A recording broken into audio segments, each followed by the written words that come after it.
Shalom, brothers and sisters out there. I want to first give all praise to Yahweh, Ba'ashem, Yahushai, and I want to give double honors to the elders out there that's pushing this truth and the brothers out there that's pushing this truth in righteousness and sincerity. And with that being said, I'm going to continue on with part two of keeping the commandments. Now, if you saw my last video, then you will know I'm going to continue on with teaching the commandments because keeping the commandments is important as being it's like keeping the commandments is important for being an Israelite. That's addressing you blacks, Hispanics, and Native Americans. If you don't know, you are the Israelites and you're the chosen people of the Most High God.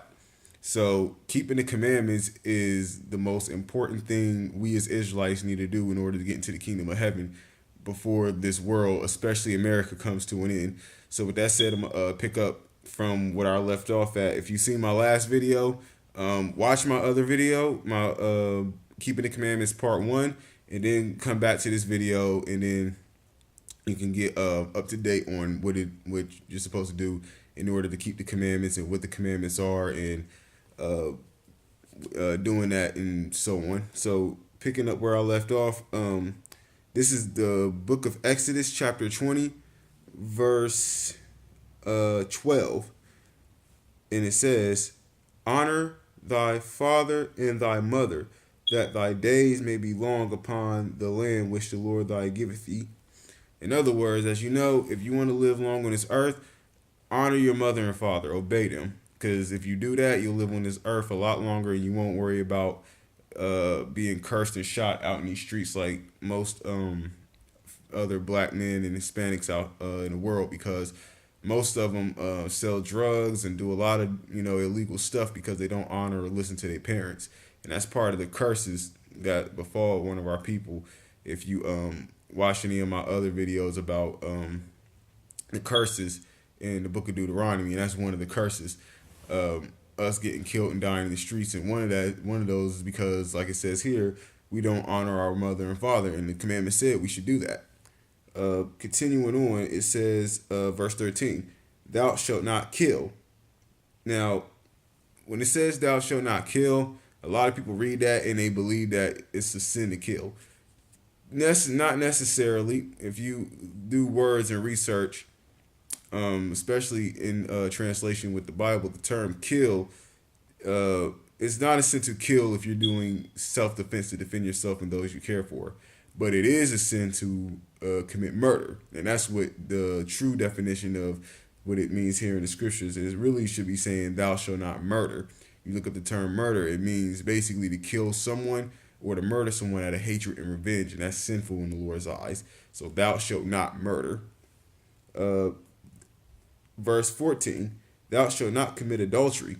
Now, people hear the term adultery and they believe that committing adultery means having sex out of marriage or out of wedlock, but that's not true. Look up the words adultery, you would know. In the definition, the term adultery means you should not have sex with another man's wife, or vice versa. A woman should not have sex with no one else other than her husband. If any of the two do that, then that's committing adultery, and that's wicked in the eyes of the Lord. So "thou shalt not commit adultery." That's wicked. If you're doing that, stop it. Verse 15, "Thou shalt not steal." Obviously, it's a sin to steal. You should never steal from anybody. Stealing is a sin, is wrong, is in the commandments. Do not steal.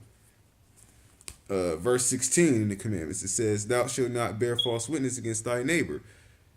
In definition of what that means is, "thou shalt not bear false witness against thy neighbor" means don't tell lies on your neighbor, on your fellow brother. Don't tell no lies on your brothers and sisters, man. And I mean brothers and sisters, not just as relatives, but as well as, fellow black man, black sister out there, Hispanic man, woman, and Native American man and woman. We all brothers and sisters under the eyes of the Lord. Don't bear false witness against them. Don't lie and spread rumors and give them a hard time. Don't do that. That's wicked. And that's wicked in the eyes of the Lord. So don't bear false witness against your brothers, against your neighbors.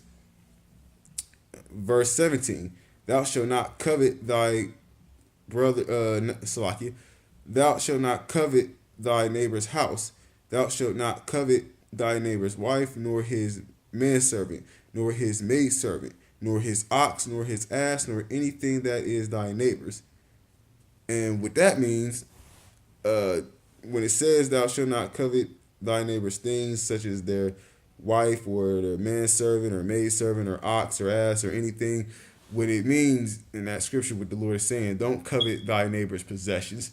Don't take something from your neighbor or anybody in general, take it and borrow it and never give it back. And you borrow something from somebody and you don't give it back, like you harbored it like it's yours, like it's your possession, and you shouldn't do that. That's almost the same as stealing. You know what I'm saying? So that's a sin and you shouldn't do that. You shouldn't borrow something from somebody